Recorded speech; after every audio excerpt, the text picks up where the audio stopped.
안녕하세요. 백사 목사입니다. 오늘도 주께서 허락하신 복된 하루가 시작되었습니다. 오늘은 4월 14일 고난주간 네 번째 날입니다. 변함없이 오늘도 주의 말씀으로 하루를 시작하는 여러분 모두에게 좋으신 하나님의 크신 은총이 종일 함께 하시길 바랍니다.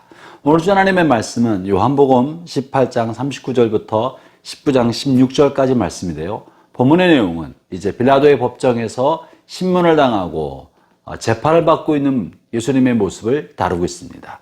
오늘 본문에는 예수님의 십자가형에 관련된 사람들이 본문에 등장합니다. 예수님께서 십자가형을 언도받는 데에 기여하고 결정적으로 관여했던 두 종류의 사람, 그 중에 한 종류의 사람은 대제사장과 유대인들입니다. 그들은 어떻게 예수님의 십자가형에 관련되어 있습니까?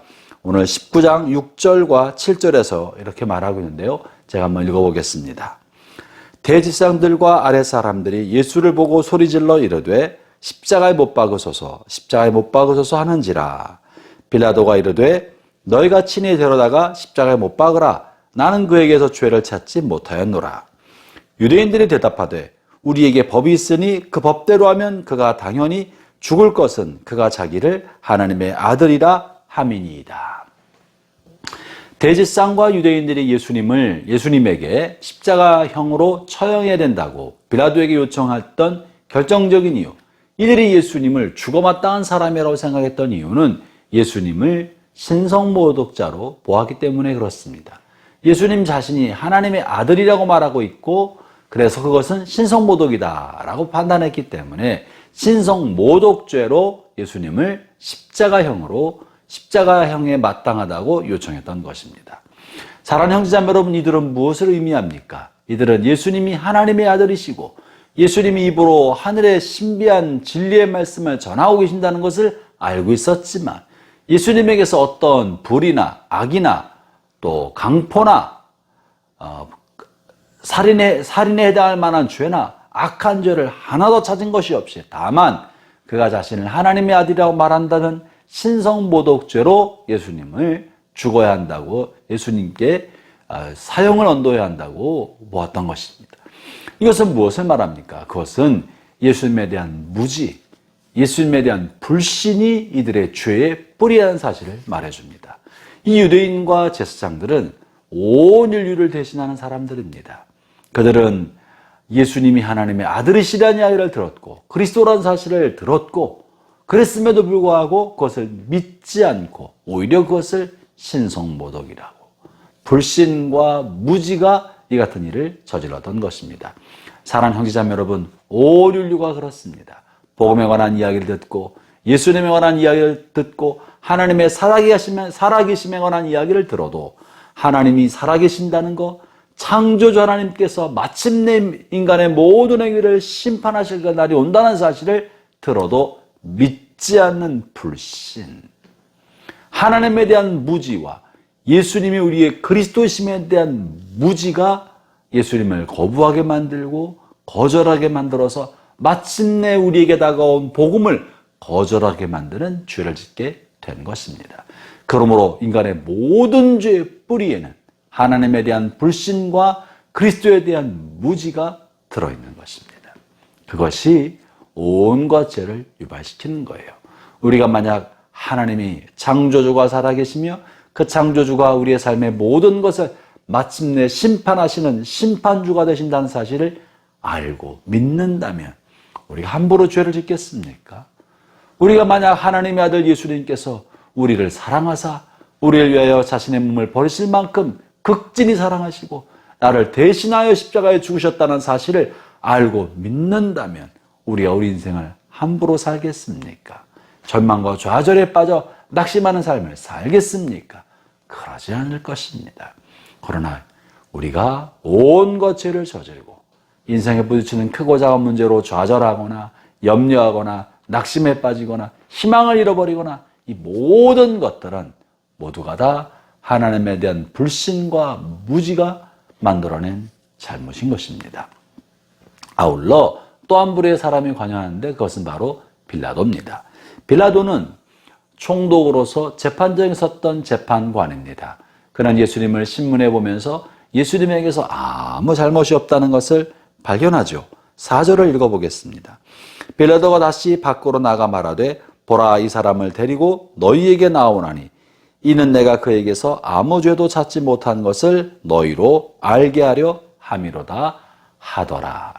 빌라도는 여러 차례 예수님을 신문해 보면서 그의 냉철하고 냉혹하고 냉정한 판단력으로 그에게 예수님에게 아무 죄를 찾지 못했습니다. 유대인들은 빌라도에게 예수님이 반란을 일으키려 하고 스스로 왕이라고 말한다고 이야기하면서 반란의 수괴로 몰아가고 있습니다. 그래서 로마 정부에 대항하는 반란자로 마땅히 죽어야 한다고 말하고 있는 거죠. 총독으로 볼 땐 가장 위험한 인물이 될 수 있는 것입니다. 그럼에도 불구하고 총독 빌라도의 눈에 예수님은 죄가 없는 분이다. 유대인들과 대제사장들의 시기와 질투로 이같이 되었다는 사실을 알게 되었습니다. 그리고 그는 예수님을 무죄 석방하려고 시켜드리기 위해서 애를 많이 썼습니다. 여러모로 여러 차례 애를 썼습니다. 그러나 그럼에도 불구하고 마침내 예수님을 향하여 사형 언도를 내리고 십자가 언도를 내린 사람은 빌라도입니다. 19장 15절과 16절에 그런 내용이 담겨 있습니다. 16절만 제가 읽어보죠. 이에 예수를 십자가에 못 박도록 그들에게 넘겨주니라. 빌라도가 이렇게 했다는 것입니다. 사랑하는 형제자매 여러분, 빌라도의 마음의 생각이 어떠며 양심이 무엇을 말하든지 상관없이, 그가 얼마나 애를 썼는지 상관없이 재판장은 재판 결과에 대하여 책임지는 거예요. 누가 뭐래도 본인의 재판 결과가 그를 말해주는 것입니다. 그래서 우리는 오고 오는 세대의 사도신경을 통해서 예수님을 십자가에 못 박게 한 이가 빌라도라고 고백하고 있습니다.